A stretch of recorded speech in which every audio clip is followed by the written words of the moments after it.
Hello everyone, hello and welcome back to our channel. So आज की video में हम बात करने वाले हैं about our chapter laws of motion of class 11th physics. As usual इस रिवीजन सीरीज में जैसे हम हर चैप्टर के साथ कर रहे हैं, इस चैप्टर के लिए भी हम विद इन 20 to 30 मिनट्स पूरा चैप्टर फटाफट से रिवाइज करने वाले हैं। सो अभी तक हमने मोशन के बारे में पढ़ा, मोशन इन स्ट्रेट लाइन पढ़ा, मोशन इन अ प्लेन पढ़ा, मतलब पहले 1D में फिर 2D में क्या हो रहा है। 1D में एक डायमेंशन में मोशन हो रहा था, 2D में प्लेन में हो रहा था। अभी हम पढ़ने वाले हैं लॉज ऑफ मोशन। वो जो भी मोशन हो रहा था जिसके बारे में हमने अभी तक पढ़ा है वो किन लॉज से गवर्न है, कौन सी लॉज उस पर्टिकुलर मोशन में एप्लीकेबल रहेंगे। सो ये सेम चैप्टर हमने अपने क्लास 9th में भी पढ़ा है फिजिक्स में, जहां पे हमने पढ़ा था मेनली 3 लॉज ऑफ मोशन होते हैं। सो वहीं से हम अपनी स्टोरी स्टार्ट करेंगे। सबसे पहले हम समझ रहे हैं लॉ ऑफ इनर्शिया। इनर्शिया क्या था? किसी भी ऑब्जेक्ट की, किसी भी बॉडी की एक प्रॉपर्टी, जो वो प्रॉपर्टी क्या कहती है कि कोई भी बॉडी अपने change of state of motion को रेजिस्ट करता है। मतलब अगर कोई बॉडी रेस्ट पे है तो वो रेस्ट पे रहना चाहती है, मोशन में है तो मोशन में रहना चाहती है। वो रेजिस्ट करती है किसी भी तरीके के चेंज को। कैसे चेंज को? जो उसकी स्टेट ऑफ मोशन को चेंज कर दे। ठीक है, तो वो था हमारा law of inertia. Inertia 3 types का होता है, inertia of motion, inertia of rest and inertia of direction. सीधे चल रहे हो तो सीधे चलते रहना चाहते हो, मतलब कोई भी बॉडी है, कोई बॉडी। अब यहाँ पर जब हम इनर्शिया ऑफ मोशन की बात कर रहे हैं तो मोशन कैसा होना चाहिए? Non accelerated, uniform motion. अगर एक बॉडी यूनिफॉर्म स्पीड से चल रही है या यूनिफॉर्म वेलोसिटी से, तो वो वैसे ही चलना चाहती है।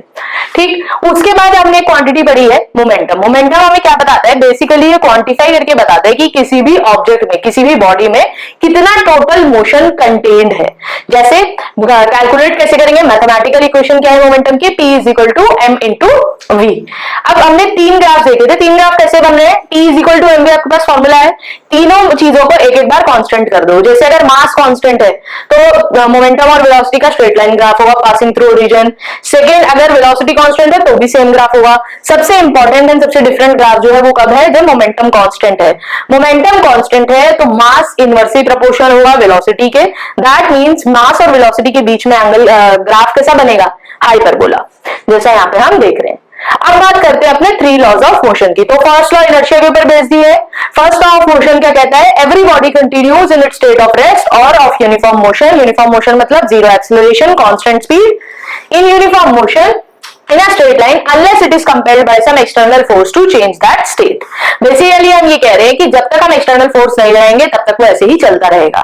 हमें उसकी स्टेट में कोई भी चेंज लाना है, हमें चलती हुई बॉडी को रोकना है, खड़ी हुई बॉडी, रेस्ट वाली बॉडी को मोशन में लाना है, तो हमें एक एक्सटर्नल फोर्स अप्लाई करना पड़ेगा।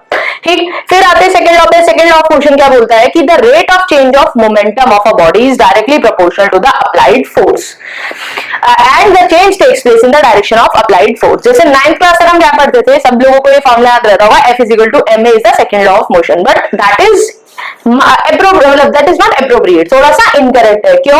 F is equal to ma एक इंप्लीकेशन है सेकंड लॉ का, वो सेकंड लॉ नहीं है।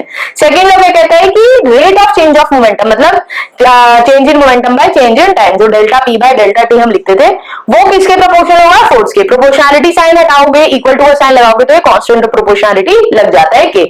कांस्टेंट ऑफ प्रोपोर्शनलिटी को थोड़ी देर के अगर इग्नोर करें, मोमेंटम क्या था? m into v। अब अगर mv को dt के रिस्पेक्ट में डिफरेंशिएट करोगे, मास अगर कांस्टेंट है किसी ऑब्जेक्ट का, तो mv by v by dt क्या था? एक्सेलरेशन। तो इसी रिलेशन से हमें क्या मिल रहा है? F is equal to ma। So आज के बाद सेकंड लॉ क्या बोलना है? Second law is force is directly applied force is directly proportional to the rate of change of momentum. ये नहीं बोलना है F is equal to ma second law है। ठीक है, अब कुछ एप्लीकेशंस की बात करते हैं। तो एप्लीकेशंस बेसिकली सेकंड लॉ की किस चीज के ऊपर बेस्ड है? इंपल्स के ऊपर। अब इंपल्स क्या था? इंपल्स या इंपल्सिव फोर्सेस, कुछ भी इसको बोल सकते हैं। ये होता क्या है? It is a force which is acting for a very small amount of time. For example, किसी क्रिकेटर ने एक बैट से बॉल को मारा, ठीक, तो दूसरा जो प्लेयर है वो इस बॉल को कैच करता है। तो अब आपने ऑब्जर्व करा होगा, जब वो बॉल को कैच कर रहा है तो वो अपने हाथ से पीछे की तरफ लेकर जाता है। उससे क्या कहते हैं कि पीछे की तरफ ऐसे क्यों कैच कर रहे हैं, पीछे की तरफ क्यों लेके जा रहे हैं हाथ को? क्योंकि ताकि क्रिकेटर को कम चोट लगे।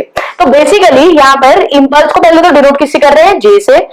Impulse will be given by force into delta T, F delta T. अब बात करते हैं कि जो एप्लीकेशन है यहाँ से रीजनिंग क्वेश्चन आ जाते हैं। जैसे सेकंड एप्लीकेशन क्या हो सकती है कि जब हम सैंड पे गिरते हैं वर्सेस जब हम सीमेंट पे गिरते हैं, तो जब सीमेंट पे गिरेंगे तो ज्यादा चोट लगती है इन कंपैरिजन टू सैंड। क्यों? हर सिनेरियो में हम क्या चाह रहे हैं, हम जो इम्पैक्ट का टाइम है, impulse word I for impulse and I for impact. Impulse क्या बता रहा है, इम्पैक्ट बता रहा है फोर्स का मैथमेटिकली, मतलब मेजर करके क्वांटिफाई कर रहा है। तो जब जब हम ये जो चेंज इन, या फिर इसको यहां से भी समझ सकते हैं, जब जब हम ये जो मोमेंटम में चेंज हो रहा है, अगर हम उसको लॉन्ग पीरियड ऑफ टाइम में करेंगे तो फोर्स का इंपैक्ट कम लगेगा। मतलब हम हर सिनेरियो में अगर टाइम बढ़ा देंगे तो फोर्स का इंपैक्ट कम होगा, मतलब मुझे चोट कम लगेगी। क्रिकेटर ने बॉल कैच की, वो हाथ यहीं पे अगर रोक लेता तो ज्यादा चोट लगती। उसने क्या करा, बॉल आई, हाथ पीछे करे, टाइम ऑफ इंपैक्ट को बढ़ाया। टाइम बढ़ाएंगे तो same amount of change of momentum के लिए फोर्स कम लगेगी, मतलब फोर्स का इंपैक्ट कम होगा। सेम सिनेरियो है सैंड और सीमेंट में। सैंड क्योंकि कंप्रेस हो जाती है तो वो जो मोमेंटम का चेंज है वो सेम चेंज ऑफ मोमेंटम एक लॉन्गर इंटरवल ऑफ टाइम में हो रहा है, जिसकी वजह से फोर्स का इंपैक्ट कम होता है। सिमिलरली शॉकर्स की यूज होते हैं व्हीकल्स में, क्योंकि शॉकर कंप्रेस होता है उसके बाद हमें झटका लगता है। तो शॉकर कंप्रेस हो रहा है तो उस झटके को, उस मोमेंटम को चेंज होने के लिए ज्यादा टाइम मिल गया। ठीक है, यहां से रीजनिंग क्वेश्चन आपके पास आ सकता है। इसी चीज के ऊपर बेस्ड एक थ्योरम है, impulse momentum theorem. Impulse momentum क्या थ्योरम क्या कहती है कि जो डेल्टा पी है, मतलब change in momentum, that is equal to F delta T which is further equal to impulse. मतलब इंपल्स मोमेंटम थ्योरम क्या कह रही है कि impulse will be equal to the change in momentum, J will be equal to delta P। ठीक, and impulse भी कैसी quantity होती है, वेक्टर क्वांटिटी। किस डायरेक्शन में होगा इंपल्स भी, जिस डायरेक्शन में फोर्स है। Now coming to our last law, third law of motion, वो क्या कहता है, जो हम एक्शन रिएक्शन लॉ से याद रखते हैं कि to every action there is an equal and opposite reaction. जैसे एक बहुत कॉमन एग्जांपल, आपको किसी ने मारा, आपको किसी ने चाटा मारा जोर से, आपका भी मन करता है रिवेंज लेने का।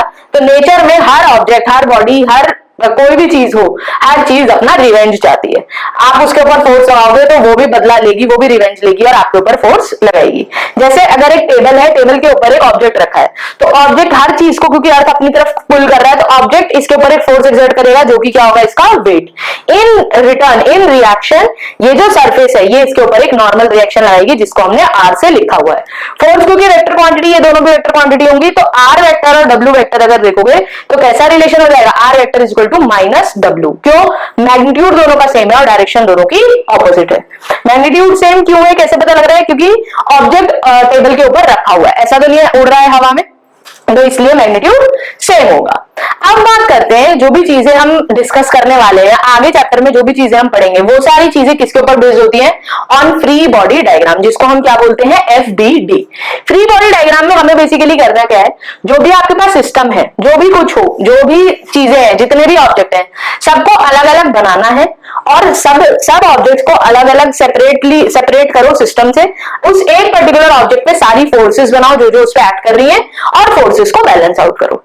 ठीक है, अब जिस भी डायरेक्शन में मोशन हो रहा है वो एक्सेलरेशन सिर्फ और सिर्फ किसकी वजह से आ रहा होगा, एक नेट अप्लाइड फोर्स की वजह से। तो जो भी आप हर सिनेरियो में नेट फोर्स निकालोगे, अगर उस पर्टिकुलर डायरेक्शन में, दो डायरेक्शन हो सकते हैं, एक हॉरिजॉन्टल और एक वर्टिकल।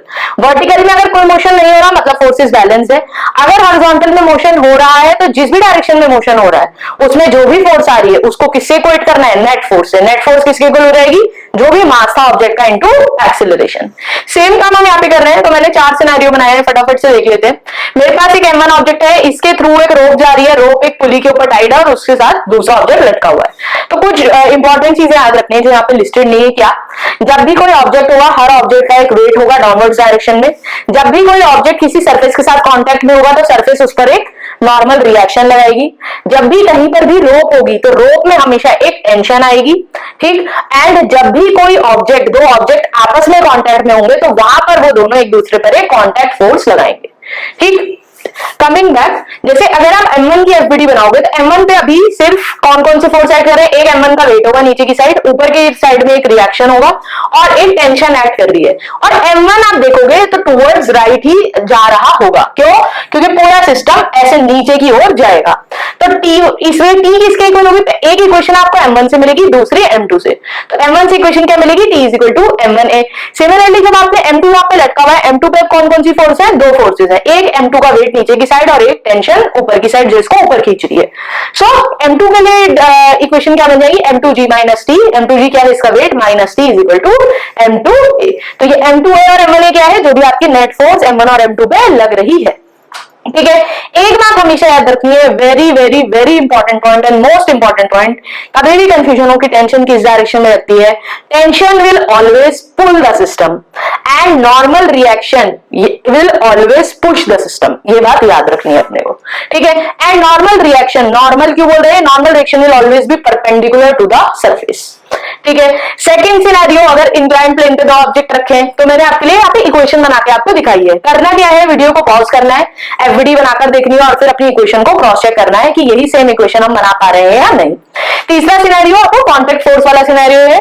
अब यहाँ पर दो केसेस बना के दिखाए हैं सेकंड लॉ एक्सप्लेन करने के लिए। मैंने एक बहुत इंटरेस्टिंग कंक्लूजन है क्या, एक बार जब हम हल्के M1 की साइड से पुश कर रहे हैं, एक बार जब हम M2 की साइड से पूरे सिस्टम को पुश कर रहे हैं। आप एक बार ऑब्जर्व करोगे एक्सीलरेशन का फॉर्मूला दोनों सिनेरियो में सेम है, बट टी जो है टेंशन मैंने इसलिए लिख दी क्योंकि हम टी यूज करते आते तो हमें आदत होती है। टी यहाँ पर क्या रिप्रेजेंट कर रहा है, टी कॉन्टैक्ट फोर्स को जो इन दोनों के बीच में है। ठीक है, तो यहाँ पर अगर आप देखोगे, यहाँ पे टेंशन है M2F bye M1 plus M2 और यहाँ पे है M1F bye M1 plus M2। थोड़ी देर के लिए अगर ये मानो कि M2 का मास ज्यादा है, अगर M2 का मास ज्यादा है तो मतलब ये वाली जो टेंशन है इस केस में, फर्स्ट केस में, वो बड़ी होगी क्योंकि यहाँ पे M2 से मल्टीप्लाई कर रहे हैं यहाँ पे M1 से। इसका मतलब हम ये बोल रहे हैं, अगर आप हल्के ऑब्जेक्ट की साइड से पुश करोगे तो आपको ज्यादा फोर्स लगाना पड़ेगा, क्यों, क्योंकि टेंशन ज्यादा होगी। सो हमारा सेकेंड लॉ क्या कहता है, F is equal to ma। अगर सेम एक्सेलरेशन प्रोड्यूस करना है, to produce same acceleration in a body, force should be directly proportional to the mass. ठीक है, सो अगर आप हल्के ऑब्जेक्ट की साइड से पुश करोगे तो for a given applied force आपको कम मेहनत करनी पड़ेगी, क्यों, क्योंकि टेंशन उस सिनेरियो में बड़ी होगी, टी की वैल्यू बड़ी होगी। टी क्योंकि लार्ज है तो वो टी अपना काम खुद से कर लेगा। ऑन द अदर हैंड अगर आप भारी ऑब्जेक्ट की साइड से फोर्स लगाओगे, भारी ऑब्जेक्ट को पहले खिसकाना चाहोगे तो टेंशन कम लगेगी, जिसकी वजह से मेहनत ज्यादा करनी पड़ सकती है। आई होप क्लियर होगा। फोर्थ सिनेरियो क्या है, यहाँ पे हमने मासलेस रोप लेने की बजाय क्या लिया है, हमने कंसिडर करा है कि रोप के अंदर भी एक मास है। तो इस सिनेरियो में हम क्या करते हैं, रोप को आपको बीच से कट करना है, हाफ करना है। अपर हाफ में एक टेंशन लेनी है, जैसे यहाँ पर हमने अपर हाफ में एक टी टेंशन ली है और लोअर हाफ में दूसरी। मतलब बेसिकली जब रोप के अंदर मास होगा तो एक ही रोप में अब उसके दो पार्ट्स में दो अलग अलग टेंशन काम कर रही होंगी। ठीक है, सो फटाफट से वीडियो को पॉज करना है, चारों सिनेरियो में खुद से एफडी बना के देखनी है एंड इक्वेशन मैच करनी है। ठीक है, आई होप यहां तक सबको क्लियर होगा। Next is apparent weight of a person in a lift. तो हमारे पास 6 केसेस हैं, आप लिफ्ट में खड़े होकर जा रहे हो, हम निकालना चाहते हैं अलग अलग 6 पॉसिबल सिनेरियो लेंगे और देखेंगे कि आपका एपरेंट वेट क्या होगा। मतलब एक तरीके से देखना चाह रहे हैं कि जो फोर्स एक्ट कर रही है वो आपके एक्चुअल वेट के बराबर है, कम है, ज्यादा है, क्या है। सो फर्स्ट केस में हम बात कर रहे हैं, अगर लिफ्ट रेस्ट पे है, कोई एक्सेलरेशन नहीं हो रहा, तो जी डैश क्या है, बेसिकली एपरेंट एक्सेलरेशन। तो जी डैश जी के बराबर हो जाएगा, आपका एपरेंट वेट एक्चुअल वेट के बराबर हो जाएगा। सेम सिनेरियो होगा कब, जब यूनिफॉर्म वेलोसिटी है, मतलब यूनिफॉर्म वेलोसिटी मतलब एक्सेलरेशन 0, तो g dash is equal to g, W dash is equal to W, कोई प्रॉब्लम नहीं है। अब अगर लिफ्ट ऊपर जा रही है with a constant acceleration a, उस सिनेरियो में क्या होगा, जो जी डैश है वो a प्लस जी हो जाएगा, तो जो एपरेंट वेट है वो एक्चुअल वेट से ज्यादा हो जाएगा। मतलब आपका वेट एक्चुअल में कम है, बट जब आप ऊपर जा रहे हो लिफ्ट में तो आपको भारी फील होगा। अगर आपने एक वेइंग मशीन रख रखी है तो वेइंग मशीन में आपको वेट अपना ज्यादा दिखेगा। ठीक है, सेम उल्टा सिनेरियो होगा जब लिफ्ट नीचे आ रही है। अगर लिफ्ट नीचे आ रही है विद कांस्टेंट एक्सेलरेशन a, तो g डैश हो जाएगा g minus a and apparent weight will be less than the actual weight of the object. Next fifth and sixth वाला केस सबसे इंपॉर्टेंट है, ये याद रखना है, इनके ऊपर एमसीक्यू क्वेश्चन भी बहुत बार आ जाता है।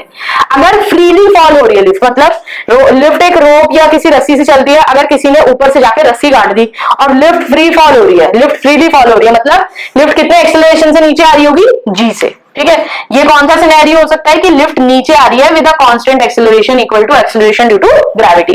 इस सिनेरियो में क्या होगा, जो आपका एपरेंट वेट होगा 0 हो जाएगा, मतलब वेटलेसनेस, आपको लगेगा आपके अंदर कोई वेट ही नहीं है, जादू हो गया। ठीक है, जादू नहीं हुआ है, फिजिक्स हुई है।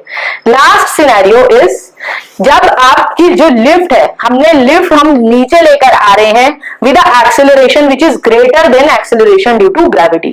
फॉर एग्जांपल मान लो राउंड ऑफ करने के लिए अगर एक्सेलरेशन ड्यू टू ग्रेविटी की वैल्यू 10 ले ले, आपकी लिफ्ट को हम नीचे लेकर आ रहे हैं 20 मीटर पर सेकंड स्क्वायर के एक्सेलरेशन से।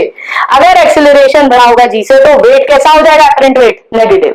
एपरेंट वेट नेगेटिव होने का मतलब हो गया जो भी पर्सन होगा, जो भी कोई होगा लिफ्ट में, वो उछलकर ऊपर सीलिंग पर चिपक जाएगा लिफ्ट की। सो the person will stick to the ceiling of the lift। ठीक है, नेगेटिव एपरेंट वेट हो जाएगा। ये सबसे इंपॉर्टेंट एस्पेक्ट है इस वाले सिनेरियो का। आई होप अभी तक सारी चीजें सभी लोगों को क्लियर हो रही होंगी।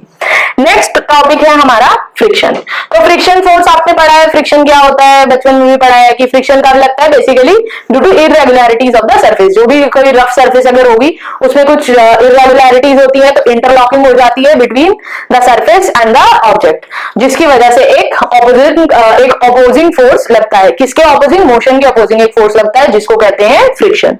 फ्रिक्शन कैसा होता है? सेल्फ एडजस्टिंग फोर्स होता है, non conservative. Non conservative force मतलब the work done by this force will depend on the path followed by the object। मतलब अगर आप A से B जा रहे हो, तो A से B जाने के लिए आपने जो पाथ चूज करा है इस फोर्स ने, उस पाथ के ऊपर वर्क डन डिपेंड करेगा। कंजर्वेटिव फोर्स क्या होती है? The work done by the force will not depend on the path, वो होता है कंजर्वेटिव फोर्स। ठीक है, तो फ्रिक्शन कैसी होती है? Non conservative. आपको पता होना चाहिए कि लॉज ऑफ फ्रिक्शन क्या होते हैं, वो सब आपको नोट्स में मिल जाएगा, तो वो एक बार रीड आउट कर लेना। यहाँ पे सिर्फ हम इंपॉर्टेंट चीजें देख रहे हैं। फोर्स फ्रिक्शन काम कैसे करता है? तो जब तक कोई ऑब्जेक्ट अगर टेबल पे मान लो रखा है, ठीक है, मान लीजिए कोई बहुत भारी अलमारी है, आपको उसको खिसकाना है, तो आप पहले फोर्स से भाई आपने अलमारी नहीं हिली। क्यों? क्योंकि मोशन को कौन अपोज कर रहा है? फ्रिक्शन। तो उस सिनेरियो में जब तक ऑब्जेक्ट मूव नहीं होता या फिर till the time object tends to move, उस केस का कौन काम करता है? Static friction. स्टैटिक फ्रिक्शन को क्या बोलना है? क्या है? ये एक चालाक फोर्स है, मतलब जितना काम आप करोगे उतना ही काम ये करेगी। जैसे एक लिमिट तक देखो, एक्स वाले एक्सिस पे हमने क्या अप्लाइड फोर्स लिखी है, जैसे जैसे अप्लाइड फोर्स बढ़ रही है वैसे वैसे एक लिमिट तक फ्रिक्शन भी बढ़ रही है। इस सिनेरियो में कौन लग रहा है? Static friction. ठीक है, फिर एक पॉइंट आया जब स्टैटिक फ्रिक्शन मैक्सिमम जो फ्रिक्शन अपोज कर सकता था वो लगी। सो मैक्सिमम स्टैटिक फ्रिक्शन को क्या बोल देते हैं? Limiting friction. एक पॉइंट तक लिमिटिंग फ्रिक्शन लगी, फिर जब 10-12 लोग आ गए मान लो सेम अलमारी को पुश करने के लिए, उसके बाद धीरे से ग्रेजुअली अलमारी मूव करना स्टार्ट कर देती है। तो अब होगा क्या? लिमिटिंग तक पहुंची, मैक्सिमम वैल्यू तक पहुंची फ्रिक्शन, उसके बाद उसको पता लग गया कि अब मैं मोशन नहीं रोक पाऊंगी, तो उसने क्या करा? उसने अपनी वैल्यू को थोड़ा सा डिक्रीज करा और फिर वो कांस्टेंट हो गई। उसने बोला चलो ठीक है, आपने अब अगर ठान ही ली है कि मूव करना ही है, तो थोड़ी सी वैल्यू कम करके अब मैं कांस्टेंट हो जाती हूँ कि इतना ही काम करना है मुझे, क्योंकि रोक तो हम फिर भी पाएंगे नहीं। तो उसके बाद वो वैल्यू कांस्टेंट हो गई। ये जो फ्रिक्शन है जो मोशन के टाइम पर या मोशन के दौरान काम करता है, इसको क्या बोलते हैं? Kinetic friction. तो ये पूरा सिनेरियो एक ग्राफ की हेल्प से बताया हुआ है। ये ग्राफ बहुत ज्यादा इंपॉर्टेंट है, याद होना चाहिए। ग्राफ डायरेक्टली बनाने के लिए भी आ जाता है, या फिर ग्राफ बनाकर आपको दे देंगे और ब्लैंक स्टेटमेंट्स छोड़ देंगे और बोलेंगे ए बी पॉइंट मार्क करो, बताओ कहां से कौन से रीजन में किस टाइप का फ्रिक्शन काम कर रहा है। इसके अलावा और दो टाइप्स ऑफ फ्रिक्शन क्या होते हैं? एक स्लाइडिंग फ्रिक्शन होता है और एक रोलिंग फ्रिक्शन होता है। ठीक है, रोलिंग फ्रिक्शन मतलब जैसे आपको बॉल बेयरिंग्स वगैरह काम करते हैं, अगर कोई ऑब्जेक्ट रोल हो रहा है उस सिनेरियो में जो फ्रिक्शन एक्ट कर रही है। स्लाइडिंग फ्रिक्शन जो हमारा अलमारी वाला एग्जांपल है वो स्लाइडिंग फ्रिक्शन का एग्जांपल हो गया। ठीक है, अब एक कोफिशिएंट ऑफ फ्रिक्शन होता है जब भी कोई फ्रिक्शन एक्ट कर रही है, तो कोफिशिएंट ऑफ काइनेटिक फ्रिक्शन क्या हो जाएगा? म्यू के। कोफिशिएंट ऑफ स्टैटिक फ्रिक्शन क्या हो जाएगा? Mu S. ठीक है, अब क्योंकि स्टैटिक फ्रिक्शन आप देख रहे हो हमेशा काइनेटिक से ज्यादा होगा, इसीलिए स्टैटिक फ्रिक्शन का जो कोफिशिएंट है वो भी हमेशा काइनेटिक फ्रिक्शन के कोफिशिएंट से ज्यादा होगा। ठीक, उसके बाद दो चीजें हैं, angle of friction and angle of repose. Angle of friction क्या है? जितने एंगल पे जो रिजल्टेंट है स्टैटिक फ्रिक्शन का और आपके नॉर्मल रिएक्शन का वो काम कर रहा है विद द हॉरिजॉन्टल। ठीक, सो एंगल ऑफ फ्रिक्शन क्या है कि रिजल्टेंट, किसका रिजल्टेंट? लिमिटिंग फ्रिक्शन और नॉर्मल रिएक्शन का जो रिजल्टेंट है वो कितने एंगल पे काम कर रहा है विद द वर्टिकल, उसको वो जो एंगल होगा उसको क्या कहेंगे? Angle of friction. That will be equal to, मतलब tangent of that angle tan theta will be equal to mu s, coefficient of static friction. Angle of repose क्या होता है? जैसे आप इंक्लाइन प्लेन देख रहे हो बना हुआ है, बेसिकली अगर आपका ऑब्जेक्ट कोई ऐसे यहाँ पे मान लो फोन रखा है, आपके पास एक कार्डबोर्ड है, आपने कार्डबोर्ड पे ऐसे पकड़ रखा है, फोन रखा है, तो आप आप देखते हो एक लेवल तक फोन यहां से नीचे नहीं गिरता। एक धीरे धीरे धीरे धीरे अगर आप आधे आधे डिग्री से एंगल बढ़ाते चलो, एक पर्टिकुलर एंगल ऐसा आएगा जिस एंगल पे वो ऑब्जेक्ट गिरना शुरू होगा। सो ये जो एंगल है वो जो एंगल है जिस पर ये ऑब्जेक्ट टेंड करता है नीचे स्लाइड करना, इट टेंड्स टू मूव, उस एंगल को क्या कहेंगे? Angle of repose. And angle of repose and angle of friction is same thing. बस एंगल ऑफ फ्रिक्शन किस सिनेरियो में हो रहे हैं? जब स्लाइडिंग हो रही है। एंगल ऑफ रिपोज मतलब जब फ्लैट सरफेस पे, एंगल ऑफ रिपोज जब एक इंक्लाइंड प्लेन पे है। दोनों का ही टेंजेंट मतलब tan अल्फा या tan theta will be equal to mu इस। अल्फा क्या है? Angle of repose, and theta क्या है? Angle of friction. फ्रिक्शन में आप तीन सिनेरियो देख सकते हैं। Work done in sliding object through a displacement s, work done in moving up the inclined plane, moving object up the inclined plane through a distance s, similarly work done in moving down object। तो जब आप slide कर रहे हो तो total work done by the frictional force क्या होगा? Mu के mg s। ठीक है, कैसे याद रखना है? जो फ्रिक्शनल फोर्स होती है, फ्रिक्शनल फोर्स अगर काइनेटिक फ्रिक्शन काम कर रही है, this will always be equal to, मतलब मान लो काइनेटिक फ्रिक्शन ऐसे काम कर रही है, ये नॉर्मल रिएक्शन होगा और ये ये वेट हो जाएगा, ये नॉर्मल रिएक्शन हो जाएगा, आर से लिख लो। सो जब स्लाइडिंग हो रही है तो इस पर्टिकुलर सिनेरियो में जो काइनेटिक फ्रिक्शन है वो किसके इक्वल हो जाएगी? म्यू एस एन के equal, where N is our normal reaction. So force into displacement से वर्क डन आ रहा है। जब वर्क डन इन मूविंग, इस केस में क्या बात कर रहे हैं? एक ऑब्जेक्ट को ऊपर लेकर जाना है इंक्लाइंड प्लेन पे, तो कितना काम करना पड़ेगा? कितना काम करना पड़ेगा? mg into sine theta plus mu के कॉस थीटा इंटू एस। ये पूरा आपका हो गया फोर्स इंटू डिस्प्लेसमेंट। ठीक है, ये तीनों चारों ही डेरिवेशंस बहुत इंपॉर्टेंट है, बट इस चैप्टर के लिए डायरेक्ट फॉर्मूला क्यों पढ़ रहे हैं यहाँ पे? क्योंकि और ज्यादा इंपॉर्टेंट डेरिवेशंस भी यहाँ पर है। Next is work done in moving down the moving object down the inclined plane. इस बार इस ऑब्जेक्ट को खींच के नीचे लेके आने, कितना वर्क डन? बस ऊपर वाले और नीचे वाले फॉर्मूले में देखो प्लस और माइनस साइन का डिफरेंस है। ऊपर का म्यू के cos theta plus sine theta, नीचे हो जाएगा म्यू के cos theta minus sine theta. Similarly आप एक्सेलरेशन में निकाल सकते हो of a body sliding down. इस सिनेरियो में नीचे वाले सिनेरियो में डिफरेंस क्या है? यहाँ पर हम इसको खींच कर ला रहे हैं, एक एक्सटर्नल फोर्स लगा रहे हैं। यहाँ पर कोई एक्सटर्नल फोर्स नहीं है, हमने एंगल ऑफ रिपोज से बड़ा एंगल रखा है, ऑब्जेक्ट खुद स्लाइड हो रहा है, उस सिनेरियो में एक्सेलरेशन निकाल रहे हैं। फॉर्मूला देखो सेम है, मतलब थोड़ा सा डिफरेंट हो गया। क्या? यहाँ पर म्यू के cos theta minus sine theta था, यहाँ पर साइन थीटा माइनस म्यू के कॉस थीटा हो जाएगा। ठीक है, आई होप फ्रिक्शन वाला पार्ट भी सबको क्लियर होगा। Last is vertical circular motion. Vertical circular motion में क्या बोल रहे हैं कि एक ऑब्जेक्ट है, यहाँ पर मान लो ऑब्जेक्ट को ऐसे समझो, एक आपके पास एक छोटी सी रस्सी थी, उसके कोने पर एक बॉल बंधी हुई है। ठीक है, या मान लो जैसे आपका आई कार्ड होता है, आई कार्ड में एक थ्रेड टाइप होता है जिसको हम गले में डालते हैं, और एक आपका नीचे कार्ड होता है। कार्ड को बॉल समझ लो थोड़ी देर के लिए, और आई कार्ड की उसको थ्रेड को ये रेडियस समझ लो। ठीक है, आप उसको पकड़ रहे हो, अब आपको कितनी मिनिमम वेलोसिटी से उसको घुमाना है ताकि वो पूरा एक वर्टिकल सर्कल पूरा कर सके। सो मिनिमम वेलोसिटी, ये इसलिए आप देखोगे हर जगह greater than equal to sign है। दो चीजें निकालने के लिए आ जाती हैं एग्जाम में, मेनली कॉम्पिटिटिव एग्जाम में ज्यादा पूछा जाता है। ये दो चीजें निकालनी है, किसी भी पॉइंट पर जो भी वेलोसिटी होनी चाहिए और जो भी टेंशन डेवलप होगी इस रस्सी के अंदर, इस रोप के अंदर। तो किसी अगर एक आर्बिट्ररी पॉइंट आपने लिया है जहां पे वेलोसिटी भी है, वेलोसिटी टेंजेंशियली होगी, वेट mg नीचे की साइड होगा, वेट के कंपोनेंट कर सकते हो mg cos theta mg sin theta, and ये आपकी towards the centre and along the radius हो गई आपकी टेंशन। टेंशन यहाँ पे किसकी तरह काम कर रही है? सेंट्रीपिटल फोर्स की तरह। I hope centripetal force clear होगा। जैसे हमने लास्ट चैप्टर में सेंट्रीपिटल एक्सेलरेशन डिस्कस किया था, वैसे ही सेंट्रीपिटल फोर्स होता है acting along the radius and towards the centre. उसी का रिएक्शन क्या होता है? एक रिएक्शन कहना गलत होगा, बट उसका ही एक ऑपोजिट समझ लो, सेंट्रीफ्यूगल फोर्स जो अलोंग द रेडियस एक्ट करता है बट आउटवर्ड्स। ठीक है, सेंट्रीफ्यूगल फोर्स एक सूडो फोर्स होती है, एक्चुअल में काम नहीं करती, और एक non inertial frame of reference या एक्सेलरेटेड फ्रेम ऑफ रेफरेंस में सिर्फ काम करती है। जैसे सेंट्रीफ्यूगल फोर्स का एग्जांपल क्या है कि जब मक्खन में से मलाई, जो दूध होता है, दूध में मलाई रह जाती है, उसको जब ऐसे मथते हैं तो आपका बटर अंदर की साइड रह जाता है और जो क्रीम है वो बाहर निकल जाती है। ठीक है, तो सिमिलरली यहाँ पर टेंशन क्या काम कर रही है? सेंट्रीपिटल फोर्स का काम कर रही है। जैसे नीचे लोवेस्ट पॉइंट पे देखेंगे तो मिनिमम वेलोसिटी क्या होनी चाहिए, √5gr। तो लोवेस्ट पॉइंट पे velocity greater than equal to क्यों लिखी है कि या तो √5gr हो या उससे बड़ी हो तो सर्कल कंप्लीट होगा। सर्कल अगर सर्कल कंप्लीट होना मिनिमम वेलोसिटी √5gr है तो ऊपर मिनिमम वेलोसिटी √3gr हो जाएगी, हाईएस्ट पॉइंट पे √gr हो जाएगी। सबसे नीचे टेंशन मिनिमम 6 mg होगी कॉरेस्पॉन्डिंग टू √5gr वेलोसिटी। उसके बाद बीच में MQ लिखा, इसको लिखा low, medium and high. This is exactly at the centre. ठीक है, तो यहाँ पे 3 mg एंड ऊपर 0 हो जाएगी टेंशन। लास्ट चीज इस चैप्टर के लिए क्या है, 4 मोस्ट इंपॉर्टेंट डेरिवेशंस। पहली डेरिवेशन आपने एफबीडी के साथ में पढ़ी होगी, मास एंड पुली सिस्टम की। ऐसे एक पुली होती है, 2 मास लटके हैं M1 M2, दोनों में से कोई एक मास बोल देंगे कि एक को बड़ा ले लो और फिर 2 एक्सप्रेशंस डिराइव करने हैं, पहला एक्सेलरेशन का सिस्टम के, दूसरा tension in the rope. Second is the derivation for bending of a cyclist, कि अगर कोई साइक्लिस्ट है उसको टर्न लेना है तो उसको कितने डिग्रीज पे बेंड होना चाहिए विद द हॉरिजॉन्टल। तो कितने डिग्रीज पे होना चाहिए, this is given by tan inverse of v square by rg, where v is the velocity of the cyclist, r is the radius of the turn।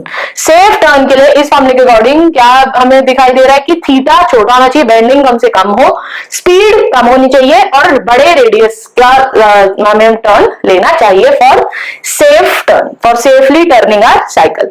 Third most important derivation is motion of a car on levelled road. Levelled road पे maximum कितनी velocity से आप car को turn कर सकते हो। ठीक है, तो मैक्सिमम वेलोसिटी कितनी हो सकती है, √μ/g। Mu is the coefficient of friction. Similarly अगर आपको वेलोसिटी गिवन हो तो उसके कॉरेस्पॉन्डिंग आप कोफिशिएंट ऑफ फ्रिक्शन निकाल सकते हो, कैसे, mu equal to v square by rg। Last and most important, सबसे ज्यादा चांसेस होते हैं बैंकिंग ऑफ रोड वाली डेरिवेशन आने के पेपर में, तो इसको स्पेशली याद कर लेना है। बैंकिंग ऑफ अ रोड में भी, बैंकिंग ऑफ अ रोड में क्या हुआ है, अभी लेवल्ड रोड में रोड ऐसे सीधी थी, बैंकिंग ऑफ अ रोड में एक कोने से रोड को ऊंचा कर दिया, ठीक है, सेफ्टी के लिए। तो एक कोने से रोड को ऊंचा कर दिया, उस केस में वेलोसिटी कितनी हो सकती है, तो वेलोसिटी कैसे निकालेंगे, √rg into mu plus tan theta by 1 minus mu tan theta. So this was all about the laws of motion chapter. In next video, जैसे हमने लास्ट चैप्टर में भी बात की थी, we are bringing a separate video series for all the derivations. तो पहले हम हर चैप्टर वाइज देखेंगे, हर चैप्टर के लिए जो जो इंपॉर्टेंट डेरिवेशंस है, उसके बाद एक कोलेटेड वीडियो होगी जहां पर हम सारे चैप्टर्स के डेरिवेशन को एक ही वीडियो में डिस्कस कर रहे होंगे जल्दी जल्दी। ठीक है, अभी के लिए you just follow this revision series. पहले चैप्टर रिवाइज करते हैं, जो जो main theory as well as numerical के एस्पेक्ट से जितनी इंपॉर्टेंट चीजें होती हैं एग्जाम पॉइंट ऑफ व्यू से, वो रिवाइज कर रहे हैं। डेरिवेशंस के लिए एक सेपरेट वीडियो सीरीज होगी एंड उसके बाद we are also planning on bringing a separate series on numericals, जहां पर हम हर चैप्टर के लिए 10 to 20 most important questions from exam point of view लेकर आएंगे for good practice. I hope this series is helping you, and please like, share and subscribe to our channel. If you are liking the video, share it with your friends and subscribe to our channel. See you in the next video. Thank you so much for watching.